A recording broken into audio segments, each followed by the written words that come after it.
ಶಕ್ತಿಯ ಹೊಸ ರುಚಿಯ ಶಾವಿಗೆ ಪಾಯಸ. ಬನ್ನಿ ಹೇಗೆ ಮಾಡೋದು ನೋಡೋಣ. ಏನೆಲ್ಲ ಬೇಕು ಅಂತ: ಹಾಲು, ಬಾದಾಮಿ, ಗೋಡಂಬಿ, ದ್ರಾಕ್ಷಿ, 1 ಬಟ್ಲು ಶಾವಿಗೆ, 3/4 ಕಪ್ಪಷ್ಟು ಸಕ್ಕರೆ ಮತ್ತು ಹುರಿದಿರುವಂಥ ಗಸಗಸೆ, ಕೊಬ್ಬರಿ, ಏಲಕ್ಕಿ, ಜೊತೆಗೆ ಒಂದು 3-4 ದಳ ಕೇಸರಿ ದಳ ತೊಗೊಳ್ಳೋಣ.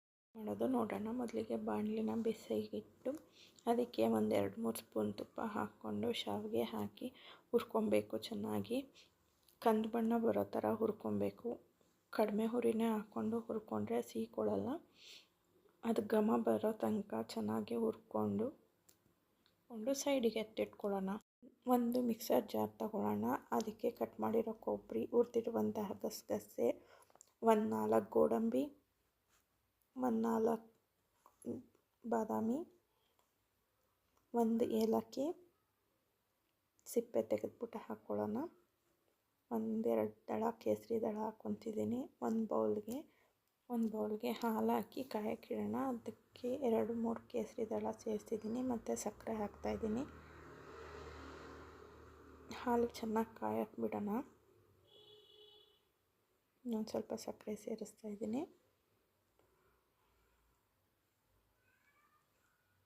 ಸಕ್ಕರೆ ಕರಗುವಷ್ಟರಲ್ಲಿ ಹಾಲು ಕುದೀತಾ ಇರುತ್ತೆ. ಇವಾಗ ರುಬ್ಬಿರುವಂತಹ ಮಿಶ್ರಣನ, ಹಾಲು ಕುದೀತಾ ಇದೆ, ಇವಾಗ ರುಬ್ಬಿರುವಂಥ ಮಿಶ್ರಣನ ಹಾಕ್ಕೊಳ್ಳೋಣ.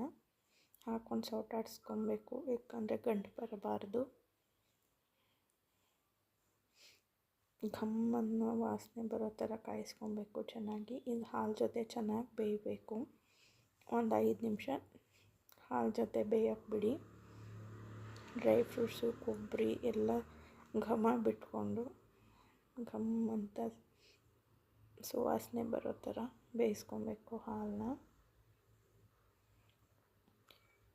ಹಾಲು ಕುದಿ ಬಂದಮೇಲೆ ಇವಾಗ ಶಾವಿಗೆ ಹಾಕ್ಕೊಳ್ಳೋಣ. ಶಾವಿಗೆ ನೋಡ್ಕೊಂಡು ಹಾಕೋಬೇಕು. ನಮಗೆ ಸ್ವಲ್ಪ ತೆಳ್ಳಗೆ ಇರಬೇಕು ಪಾಯಸ, ತೆಳುವಾಗಿ, ಹಾಗಾಗಿ ನೋಡ್ಕೊಂಡು ಹಾಕ್ಕೊಳ್ಳಿ. ನಿಮಗೆ ತೆಳ್ಳಗಿರ್ಬೇಕಂದ್ರೆ ಸ್ವಲ್ಪ ಹಾಕಿ, ಇಲ್ಲ ಸ್ವಲ್ಪ ಗಟ್ಟಿ ಪಾಯಸ ಥರ ಇರಬೇಕಂದ್ರೆ ಇನ್ನೊಂದು ಸ್ವಲ್ಪ ಸೇರಿಸ್ಕೊಳ್ಳಿ. ಅದು ಮತ್ತೆ ಗಟ್ಟಿಯಾಗುತ್ತೆ. ಶಾವಿಗೆ ಹಾಕ್ಕೊಳ್ಳೋದ್ರಿಂದ ಸ್ವಲ್ಪ ತೆಳ್ಳಗಿರಬೇಕಾದ್ರೇ ಬಿಡಿ. ಈ ಕನ್ಸಿಸ್ಟೆನ್ಸಿಲಿ ಶಾವಿಗೆ ಹಾಕ್ಕೊಂಡ್ರೆ ಇದು ಸ್ವಲ್ಪ ಹಾರ್ಕೊಂಡ್ಮೇಲೆ ಇನ್ನೊಂದು ಸ್ವಲ್ಪ ಗಟ್ಟಿ ಆಗುತ್ತೆ. ಇದನ್ನು ಹೀಗೆ ಸ್ವಲ್ಪ ಹೊತ್ತು ಬೇಯಿಸ್ಕೊಳ್ಳೋಣ. 1-2 ನಿಮಿಷ ಬೆಂದರೆ ಸಾಕು ಶಾವಿಗೆ.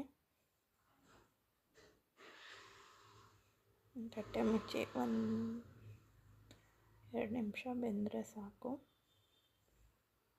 ನೋಡಿ, ಇವಾಗ ಲಿಡ್ ಮುಚ್ಚಿದ್ದೀನಿ. ಇದಕ್ಕೆ ತುಪ್ಪದಲ್ಲಿ ಹುರಿದಿರುವಂಥ ಡ್ರೈ ಫ್ರೂಟ್ಸ್ನ ಹಾಕ್ತಾಯಿದ್ದೀನಿ. ಸಕ್ಕರೆನೂ ಅಷ್ಟೇ. ಕೆಲವರು ತುಂಬ ಸ್ವೀಟ್ ಇಷ್ಟಪಡ್ತಾರೆ, ಅಂಥವ್ರು ಇನ್ನೊಂದು ಸ್ವಲ್ಪ ಸಕ್ಕರೆ ಸೇರಿಸ್ಕೊಳ್ಳಿ. ನಾವು ಸ್ವೀಟ್ ಕಡಿಮೆ ತಿನ್ನೋದ್ರಿಂದ ಸ್ವಲ್ಪ ಹಾಕಿದ್ದೀನಿ. 1 ನಿಮಿಷ ಬಿಟ್ಟು ಸರ್ವಿಂಗ್ ಬೌಲ್ಗೆ ಹಾಕ್ಕೊಳ್ಳೋಣ. ನೋಡಿ, ಡಿಫ್ರೆಂಟ್ ಸ್ಟೈಲಲ್ಲಿ ಶಾವಿಗೆ ಪಾಯಸ. ಮನೇಲಿ ಟ್ರೈ ಮಾಡಿ ಹೇಗಿದೆ ಅಂತ ತಿಳಿಸಿ. ನನಗೆ ಸಪೋರ್ಟ್ ಮಾಡಿ. Thank you.